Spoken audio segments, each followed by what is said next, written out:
Let me know if the audio levels are good, guys. So, first three heroes are the ones that are going to go in the first three lanes. The fourth hero comes out at the end of the first round. The fifth hero comes out at the end of the second round. So every hero is separated one lane by one at the start of the game. The creeps are randomly distributed. There's 3 creeps at the start of the game, and they can be in any lane. So it's a little bit abnormal to have a hero in a 1v1 matchup like this at the start of the game. But if there's only one hero, they will be against each other. And if there's 2 units in the lane, then they have a random chance, basically, of being in either position. So pretty much, even though I could replay the same deck matchup multiple times, and it's never going to start the same way because the creep position is going to be different, and the heroes won't always be fighting each other. In fact, this one's really rare, kind of, because all of our heroes are actually against each other for the first combat phase. And if you're directly across from somebody, you're always going to be attacking them during combat when it gets to combat. So what I want to do basically is play cards that are going to make me win this lane harder. That's going to help me stay alive and kill him, and use those gold advantages to buy items that make my hero even stronger. I actually can't play any cards here because both of these cards will condemn an improvement, which is like a static benefit that stays on the map. So I can't do anything, so I'm going to press the pass button. The bot will then use its bot brain to try to figure out what it can do, and it's going to decide that it wants to play Rising Anger, which increases his damage by 1, and then by more if he plays more cards that have a low cost. But this is a pretty good matchup for me because I'm going to kill him in the next round. The downside is that he's going to, with that extra damage, he can actually kill my Bristleback, which is bad because if Bristleback is alive when he kills, when the hero he's attacking dies, then he gets bonus 2 armor. So if I can figure out a way to keep my Bristleback alive in the next round when they fight again, then it'd be really good for me because then Bristle's got extra armor for the rest of the game. Now I am a Viper versus a Legion, and this actually looks pretty bad. I'm going to take 8 damage. He's going to take 3 because he's got 1 armor that reduces my 4 damage. But the benefit of Viper is that whenever a unit deals battle damage to Viper, they get their damage reduced by 1.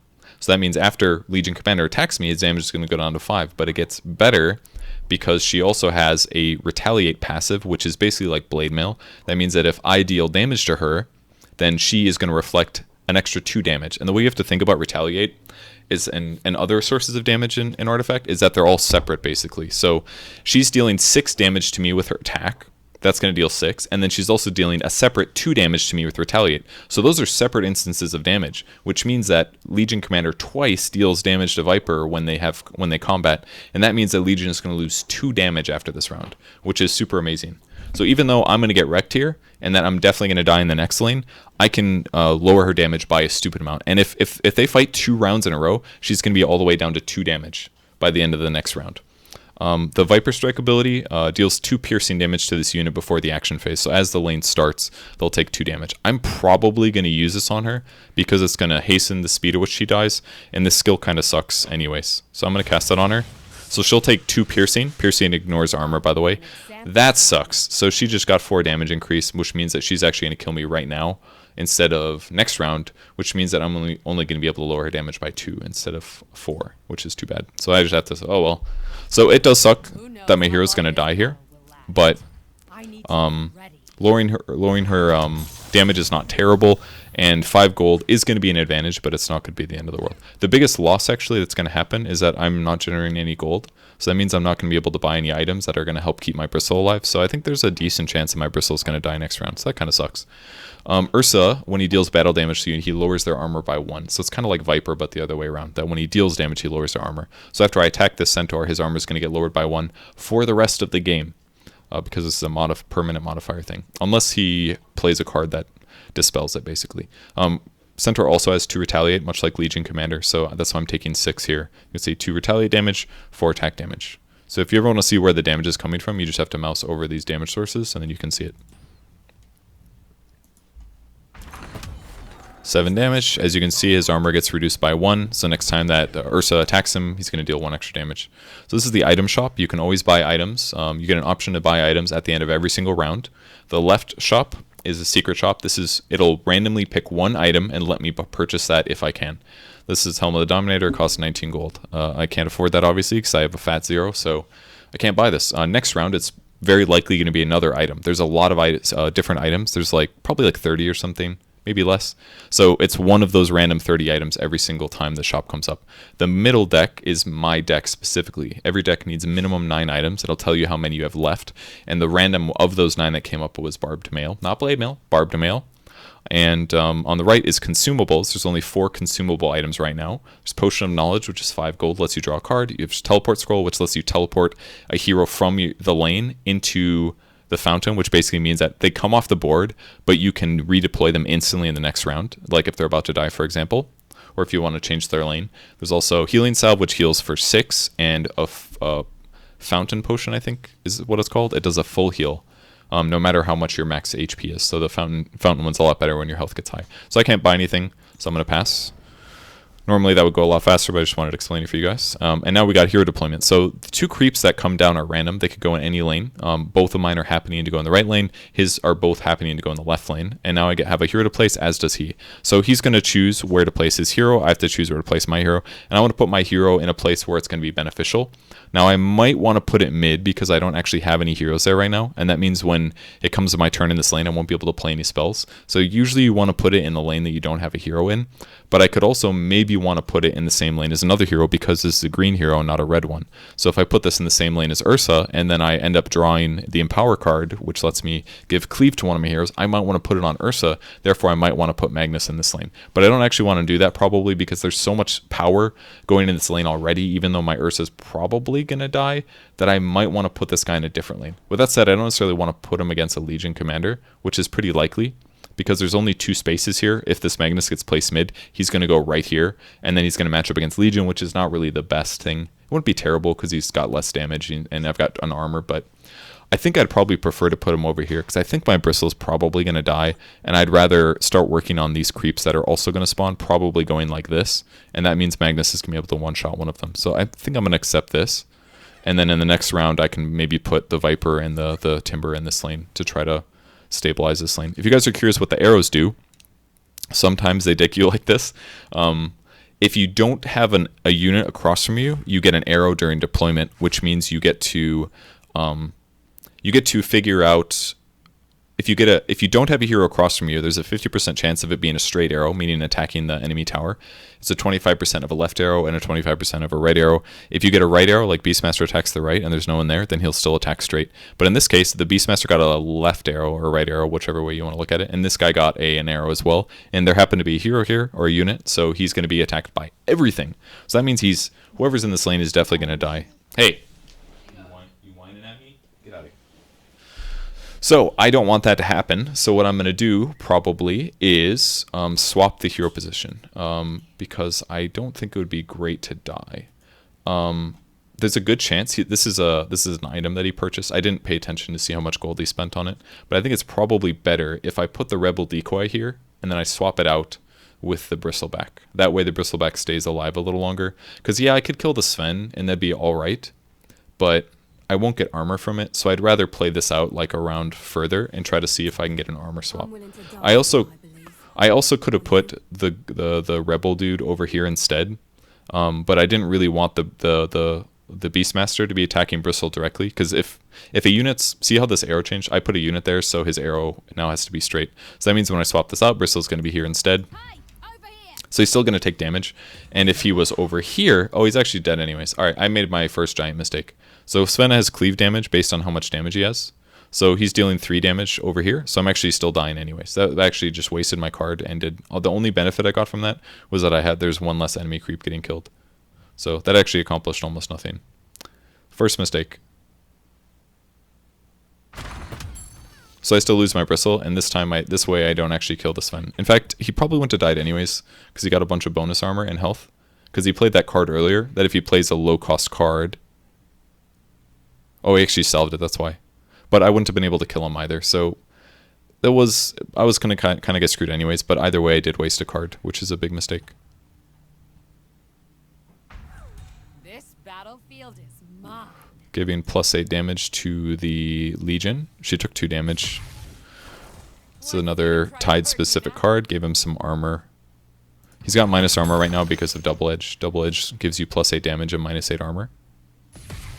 Now he's going to give Centaur +2 armor to try to keep him alive here. because otherwise I won't be able to kill him. But luckily I have a nasal goo, which will lower his armor by 2, which means that at least we're going to trade hits, and we're both going to die. And I also lower his armor a second time, so now he's going to be back to very, very negative on armor. It's -4. That's really low. Okay, so randomly there's a Blade of Vigil here and one here, so I'm probably going to buy this one. I also want to look at the board and see if I have any heroes to heal. No, they're all fucking dead, so I'm going to buy this Blade of the Vigil. I want to buy this one because I want to reduce the amount of cards in this item deck. That way if there's another card that I want, I'm more likely to get it.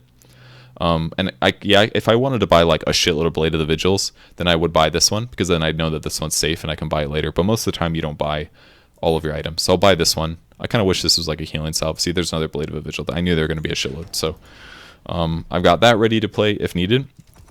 And now I have to try to figure out how to stabilize this game. I've got 2 creeps mid, which is good. Items wise, there's no improvements still, so I don't need to like place based on that maybe. I definitely don't want to put 2 green heroes in the same lane. That's usually a mistake. I'm actually going to mess around and try to put the Viper here again, because I want to see if I can get the matchup that I want. And I also might want to put Timbersaw like over here rather than to the left lane. I could put him in the left lane and maybe fight these guys, but this is kind of starting to look to me like I'm going to lose this lane no matter what. So I kind of would just prefer to put it over here, I think, because these 2 guys are pretty strong and this guy already has a lot of buffs. Tristan Standards is pretty good. So I think this is the better way to do this, if I'm not mistaken. Timber's like, or Timbersaw's okay at fighting. He gets bonus armor for how many attackers he has, but I feel like I'm going to get wrecked. And I don't have any cards in my hand that actually do anything. All of them aren't going to be playable for a couple seconds. So I think this is the best lane matchup for me. I'm just going to try to win these other 2 lanes, and maybe if I draw like another card that's really beneficial, that I'll try to do something with it. Unfortunately, I'm not able to get the matchup I wanted with Viper against Legion Commander. So a little bit of a downer. He's also out of cards. By he, I mean this bot. So he played another. So this lane is like unwinnable at this point because this guy's got so much stuff. So I'm just gonna pass. I could put 2 damage on my Magnus to deal more to his tower, but I don't expect to kill this anyways. So it's just not worth it. They use new orders to attack the tower directly there. If you're curious, it's lets you change your combat target. They don't want to kill my Magnus because the bots really like hitting buildings instead. But maybe it would have been worth it for him to kill my Magnus to get gold. Might have been worth it now. This gives +2 damage and 5 siege. Siege works in the way that if you attack a creep, then siege damage is still dealt to the tower. So really putting this item on his hero only gave him 2 more damage, so it's kind of stupid. But bots don't make the best moves. So I'm going to take a lot of damage this turn. This tower is basically dead. They're putting he actually has 0 items. This is silly. He really didn't need to. He put too much on these basically. Like there's no reason for him to put this red mist maul on this guy just to deal 2 more damage. And there's no reason to put phase boots on this guy either because it's giving him 4 more health, but he's not using it to make. He's putting too many resources into this one lane basically. So yeah, he's going to win this lane, but now he has no cards to win the other lane. Like he could have put the red mist maul onto this Legion instead and done 5 damage to my semi-weak tower. That would have been a lot more useful, for example. But he did not do that. Now I have the option of playing no cards other than Blade of the Vigil. I could put this on the Viper to deal more damage, but it's overkill on this creep, and it would kill this one though. I'm just not sure if I want to do that because I kind of want to save it for the Ursa. Or I could put it on Timbersaw to kill Tide a little faster because these guys are just going to hit each other endlessly because they both do shit damage. So I think I'm just going to I think I'll use it. Because I got to win both lanes, right? And killing an extra creep like this is kind of nice because now this creep's going to stay alive. Then when the next creep wave spawns, or the next hero deployment happens, I'm going to have a lot more units than my opponent, which means that there's a better chance that I don't have to deal with arrows at all. I'm now going to spend mana here to lower Tide's armor because it's going to give me a better trade, and then when we do cleave damage here or something else, it's going to kill him a lot faster. The downside is that I gave away initiative. That means on the next round, he gets to go first before me. So that would have been one negative of playing viscous nasal goo here. Here's one of the most expensive items in the game. There's only 3 items that cost 25 gold. Gives you 1 armor, and then it basically moves the heroes in front of you out of your lane into different lanes. It's a really good skill, or really good item for ending the game. I could also maybe buy a Fountain Flask if I want to try to heal one of my heroes. But at this point, I'm probably not going to bother because I'm kind of close. I want to get more Blades of the Vigil, so I think I'd rather just save my money It's not a bad purchase. Against real people, I'd probably buy it, I feel like. But against bots, I feel comfortable knowing he has no cards. So any creeps spawned here are kind of good because they're going to buy me a little bit of time. And now I need to focus my hero resources where I think that I'm going to be able to get kills. If I could have bought a teleport scroll, I definitely would have bought one. I could have teleported out Magnus, put him into a different lane. So I'm going to spread my resources evenly, basically. I'm putting Bristle in this lane instead of Ursa because the Legion is here. This may be a little dangerous in some ways. Now he should die, right? Unless he plays another spell that's lower cost, because he's going to take 2 more damage from Viper Strike. That'll put him down to 5. And then 8 minus 2 is 6, so he should die if the Bristle happens to get matched up against him. And if that works, then I get 2 armor. That's why I'm doing this. I could also conversely put Ursa over there to lower his armor farther, but I think this is maybe an okay way to do this. So if I get lucky, I've got an arrow. Okay, I didn't. If this creep spawned here instead, then both of these guys would have been attacking this creep, which would have meant that they do way less damage. This is one of the downsides to red sometimes, is that they don't always have the best ways to end games, kind of. So he's going to give himself all this bonus damage, but it's all wasted on this creep. But it does also benefit Beastmaster. He should have spawned his loyal beast first, though, because it would have spawned here. And then when he then played Poised to Strike on his Beastmaster, his boar would have also, his loyal beast also would have gotten this like Tresden standards buff. So that was a mistake by him. I've also got an Empower that I can play if I want. I'm also at 6 mana, but I got a little unlucky on the spawn here. So no matchup that I wanted. Although I can actually direct with New Orders. So this is actually okay. So next turn I'm going to use Empower and New Orders on my Bristle. So that means I don't want to use it on my Magnus right now. So that's clear to me. Sometimes you just need to look at your other lanes and see how things are going to figure out. Okay, there's the summoning of that. This is actually kind of good that I'm dying here, because it's going to get my hero on the board faster. The downside is that he's not dying now, he's dying later. So I won't actually get to use his resources just yet. So definitely, I might not need, I guess I can't play Empower over here anyways because I don't have a green hero. So I guess I might as well do it. Although I could also do Viscous Nasal Goo. What I'm going to do is I'm going to do this first. This will give my opponent a chance to play a card if he wants to. He's chosen not to. So what that means is he passes. That means I can just start combat. So this would be good because it just instantly gives me what I want. But the downside is that this means that I wouldn't be playing. I wouldn't be spending my mana. And I kind of want to play at least Empower or something. It'll deal 3 damage to this creep only, which is, I wish he would die fully and all, but I could also use Nasal Goo to lower his armor by 2. That could be another option. But I could also do the same thing over here. So I think I'll probably save the Nasal Goo, and I'll just give this guy Empower. It's unlikely. There's the downside to making a move like that is that it gives your opponent another chance to do something. So if they made a mistake or if they changed their mind, they could maybe play a card now that's going to counter you, you know? Or like, what if he had a TP scroll? He can now say, okay, my hero's going to die. I'm going to teleport out. So sometimes you just want to like take what they give you and go for the advantage. And I've got 2 armor, so now my Bristle's like really strong. Because now he's guaranteed to not take damage from creeps, for example. So if I look at the enemy heroes that are left over, these guys are really hard to kill. Legion's a little scary, but I think I'm just going to try to kill the Tide just a little faster.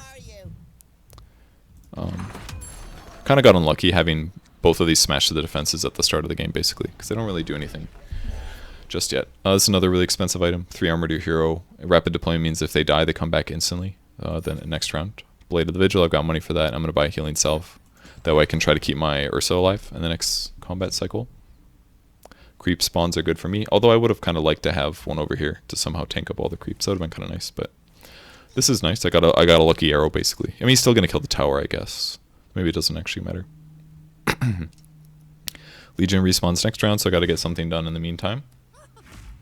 Well, after a dead hero respawns, do they have lowered armor? No. They only have lowered armor because Viscous Nasal Goo and Fury Swipes are permanent. It says modify. So if you see the word modify, that means permanent. Works permanently against creeps, heroes, whatever. The only difference is that when creeps die, they don't respawn because they're not heroes. So when you modify a hero, they're permanently lowered. So this guy's permanently got -5 armor, which is crazy. I've almost never seen this much minus armor. But that's because I used Nasal Goo, he got hit by a lot of Fury Swipes, and now he's got like no armor. So any damage dealt to him gets amplified by 5. So if I have a spell that deals 2 damage to Centaur, it actually does 7 instead. So minus armor is really good usually, if you have little damage sources to throw out. So Timbersaw's card is Whirling Death. It basically, if I cast it on him, it'll deal 2 damage to these 3 units. So if I used Whirling Death on Timbersaw right now, it would deal 5 damage to Tide, 2 to this guy because he doesn't have any minus armor, and nothing to anyone here, right? So that card is really good for board clear, and that's part of the purpose of this deck, is for those benefits. Another thing I could do, actually, is elongate the time that it takes for me to lose this lane, which I think is probably worth it. It's going to buy me 1 round at least before the tower dies. The only downside is that I could also use it to deal lots more damage, 7 in fact. So I might want to use it for that, but I think it's better in this case to buy myself a round. It's kind of a waste because now its damage is wasted. It would be better if this is like a shitty weak creature. That also kind of just ruins shit. So that was actually, it's now a complete waste. Because he dueled my Magnus, who was previously tanking two guys. Now that that's dead, and I was expecting him to die. Now he's dealing damage to the tower instead. So now this was a waste because the heal didn't actually end up mattering, and he's dealing straight damage to the tower anyways. So I have been outplayed. I don't know if I had initiative there or not. He might have passed. He probably passed because he was going to kill the tower anyways. But because I placed the Rose Leaf down and healed my tower and blocked the Beastmaster, he knew that he wanted to kill the tower, so it was worth it for him to use the duel. Otherwise, he would have saved it most likely. Okay, next lane. Clear the deck gives all allied heroes 4 cleave, but we don't really need that. I don't really need to buff up my allies here because we're all hitting a creep anyways. It's kind of unfortunate. Basically, these guys over here deal a shitload of damage. This is like, they can kill my throne in like 3 hits. So I have to make sure that doesn't happen by the time that I kill their base. And of that, it doesn't look great right now. I have all these and they don't do anything. That's a bit of a bummer. It's looking not very good, I must say, in this game, because I'm not really killing their towers fast enough. He's going to Ravage, which is going to mean these 3 guys are stunned for sure, and both of these guys have a 50% chance to get Ravaged. So what I'm going to do is, first off, I will just heal this guy, because I might as well. I could cast Clear the Deck, but I'll only be able to cast it if I don't. Alright, I got fucked. There's a 50% chance of my Ursa getting stunned there, so it happened. It's pretty bad, because now I'm dealing less damage this round, and I'm also not clearing the board. And he also still has mana to play a spell if he wants, and I still have to worry about defending against the enemy base. So, I think if I had to put this on somebody, normally you want to put it on Ursa, because if he cleaves, if he does any damage to other heroes, they get minus armor. But I think I'm going to do it on this guy, knowing that in the next round he'll be able to use this to get a kill. He'll still be able to kill Centaur, so that's not a waste. Get ready for 2 damage. And now, next lane. I've got a cloak, I'll buy that. Cloak is like your basic health item. 4 health to your dude is always good. Any creeps that spawn over here would be a great thing for me. This guy could deal 6 damage to me right now if he gets a duel off. So I have to be slightly careful about that. Blocking the Sven would be better because he deals 14 damage.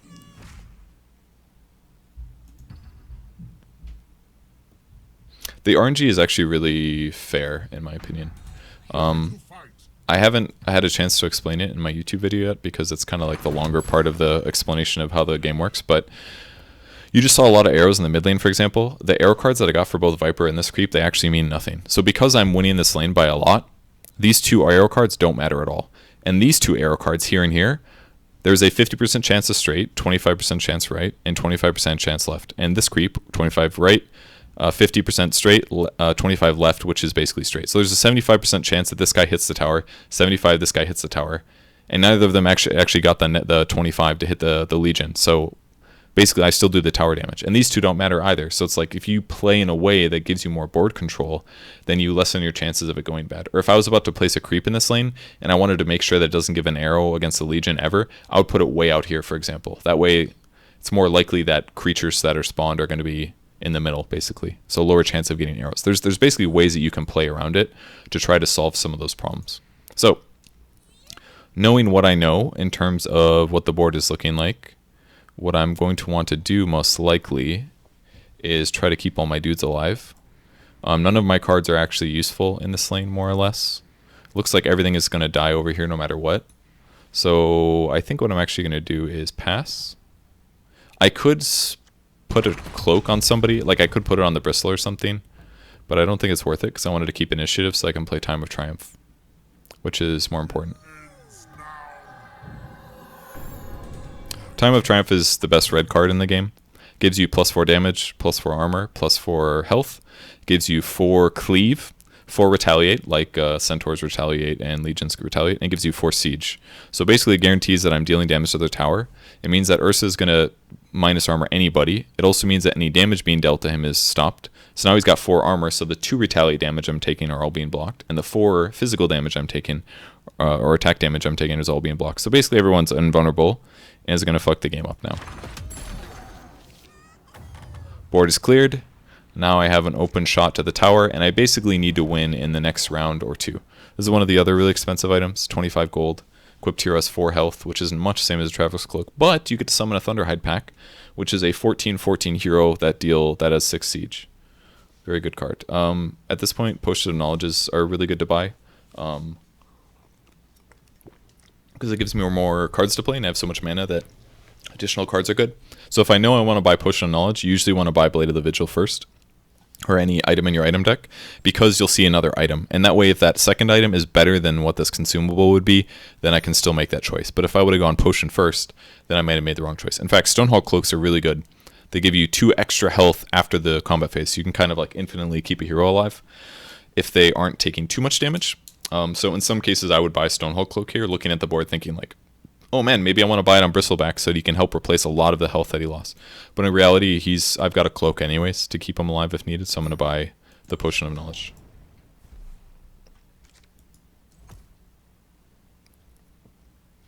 Okay, so hero deployment, 2 creeps going to the left lane is pretty good. The downside is that he's also getting 2 creeps, which means that the chances, this expands the board to 5. So there's only like, there's a lower chance that I block here. It's like 2 out of 5 chance instead of 2 out of 3 for what's currently on the board. But I think I just have to deal with it. And I also need to deploy a hero based on where I think the damage is needed. And it kind of feels like it's needed over... No, this lane's 1, right? There's no creeps being deployed there. He can't place heroes. So unless he has a card that spawns a hero in a different lane, then having this hero over here doesn't actually matter. So I should probably put it here to be safe in case he spawns creatures that block damage. And this also guarantees I have a second hero that's green that can play a green card, but that's probably not needed either. With that said, I could also potentially put it over here as like a blocker or a way to spawn green creatures that might be able to prevent him from winning the game. But I think it's fine to just put it in the mid lane. So I think I'm going to be okay. I got 1 arrow to the side, and none of them actually matter. So the creeps ended up spawning not in front of the heroes. He's going to do straight damage. The only thing I block is 2 creeps, which is still kind of okay because it could matter next round. You expose yourself too easily. That gives the tower 2 retaliate damage. It's a very good card. Did you have against the Knight of the I have initiative right now, so I don't necessarily want to play a spell, or a card, but I don't really have anything that's going to instantly win the game if I play it. I don't think, other than maybe giving this guy health. Like if I think he's going to cast Duel or something to kill my Bristle, which he can't. He would only deal 6 damage right now, which each of those sources are blocked by 2 armor. So there's basically no way my Bristle dies. So I feel comfortable playing Potion of Knowledge here. See if I can get another creature. Because usually it's better to do that early, because if he wants to do more things in the lane, which he did, like playing this dude, then he's going to give me initiative back anyway. So I felt comfortable playing that card. Alright, so probably die next round if I don't win. So I need to make sure that I win this round for sure. So I have a couple ways to do it. I've only got 1 other creature that I can spawn. It's Rebel Decoy. So that means if I want to, I could play this and then swap them out with Bristle to make sure Bristle deals damage to the tower. I also can play Smash Their Defenses to kill this. That way I get a card draw from it, which is not bad to do because I'd still have 6 mana left over, and that means I have options. I could also play Enrage, which gives only a red hero 4 attack, so that'd be another way to end the game. But it's only on Bristle and he's being blocked right now, so I'd have to play Rebel Decoy with Enrage to guarantee that Enrage damage, so it's not really needed. So what I'm going to do probably is do this. That way I can get a card draw. Maybe it's an item or a card that might matter, like another Time of Triumph, for example. It's a Whirling Death, not a bad card. So he's going to roar some dudes away. What this does is it stuns Bristleback, and it pushes away the 2 creeps, so that so So basically, whoever's in front of you, if you cast it again, it would stun the guy in front of his red hero, and it would push the people next to them into different lanes. Viper would go to a different lane, Magnus would go to a different lane, but it's random which way they go. So unfortunately, I lost 4 damage from my 2 creeps being pushed away. But on the bright side, I only need 1. He's still got 2 items here, and he's also got 2 mana left that he could play stuff with. So what I should do first is guarantee that I get myself to the position where I'm essentially winning. So what I'm going to do, first I want to check this lane. This lane already won, right? Because he can't do anything. So what I'm going to do is put this on a hero that can do damage. That'll put me up to 13. Now I'm guaranteed to kill him if he can't play anything else. And this forces him to play another card that way he can basically try to get a solution. But he used an item or an ability that doesn't give the game up. Like, it doesn't mean pass. It means he played a thing. Thanks for the cheers. Appreciate it.